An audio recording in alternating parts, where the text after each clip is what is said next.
Hola, yo soy Rocío y soy estudiante de Psicología de la UNED y hoy vamos con el tema 5 de Psicología del Desarrollo 1, el desarrollo de la capacidad de representación.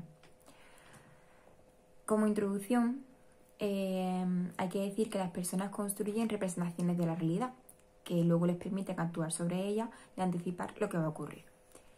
La construcción de representaciones reposa en la capacidad de utilizar símbolos y signos, cuya característica principal es el significante y el significado, que son diferenciados. El significante sustituye al significado y el significado es aquello que es designado por el significante. No se trata de referente concreto, sino de la clase o tipo que éste pertenece. Las distintas acepciones de representación. Aunque existen otras acepciones del término representación, en este capítulo se centra prácticamente en la capacidad que permite utilizar significantes diferenciados de los significados. Los antecedentes de la representación. Existe una capacidad de interpretación de índices y señales que van surgiendo de modo progresivo. Diversos tipos de significantes. Es posible distinguir entre 3 tipos de significantes, atendiendo a su grado de conexión con el significado. Pues están los índices y señales, que el significante es una parte o una consecuencia del significado. Por ejemplo, humo, pues fuego. Símbolos, que sería la relación entre el significado y el significante, que está motivada, por ejemplo, palillo de dientes, pues inyección. Y signos, que es el emparejamiento entre el significado y el significante, que es arbitrario. Y aquí están las palabras, símbolos, matemáticos, etc. Las diferentes manifestaciones de la función semiótica. Y aquí Piaget nos denomina la función semiótica o simbólica, que es la capacidad de emplear significantes diferenciados de los significados, y describe 5 conductas. La imitación diferida, la imagen mental, el dibujo, el lenguaje y el juego simbólico.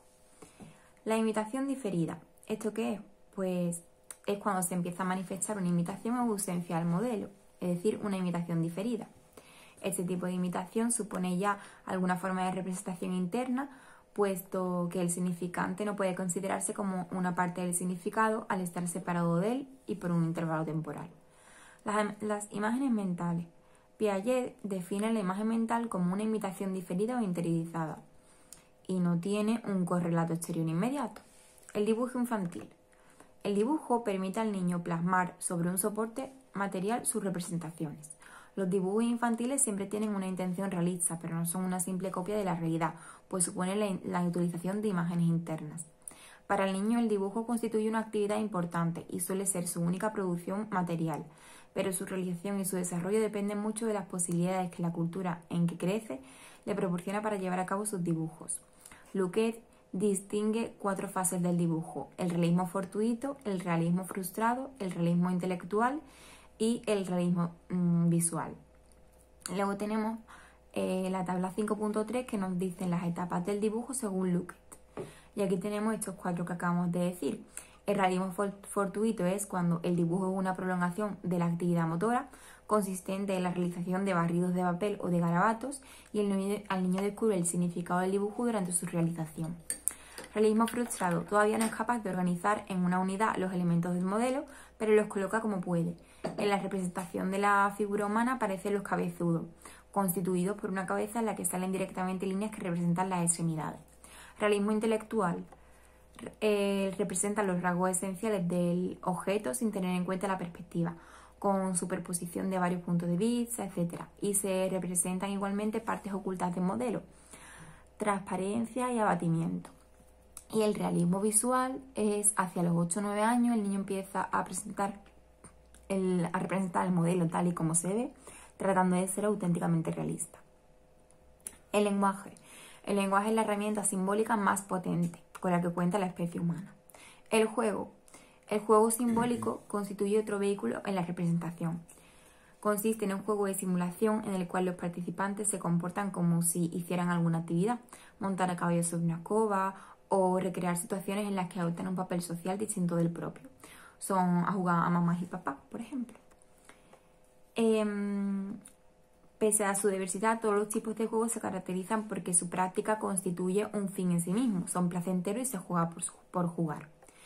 Piaget ha realizado una clasificación de los tipos de juego que hay. Y están los de ejercicio, el simbólico, de juego, de reglas y de construcción. El de ejercicio, este se realiza en el periodo sensorio-motor, donde, por ejemplo, pues aquí se repiten mucho actividades de tipo motor, que inicialmente tenían un fin adaptativo, pero que luego se hace por puro placer. Muchas actividades sensorio-motrices se convierten así en juego. El simbolismo está todavía ausente y es juego de carácter individual, aunque a veces los niños juegan con los adultos, como el cucú, las palmas, serrín a serrán. Aquí dentro tenemos el juego turbulento, que son, por ejemplo, los que se componen de carreras, saltas, caídas, persecuciones, huidas, luchas, golpes, risas, muecas, etc. Juego simbólico. Se caracteriza, por ejemplo, es desde los 2 o 3 años a los 6 o 7 años. Se caracteriza por utilizar un abundante simbolismo que se forma mediante la imitación. El niño reproduce escenas de la vida real, ejercita los papeles sociales de las actividades que le rodean, el maestro, el médico, el profesor, etc. Juegos de reglas desde los 6 años en adelante. Esto es de carácter social y se realiza mediante reglas que todos los jugadores deben respetar.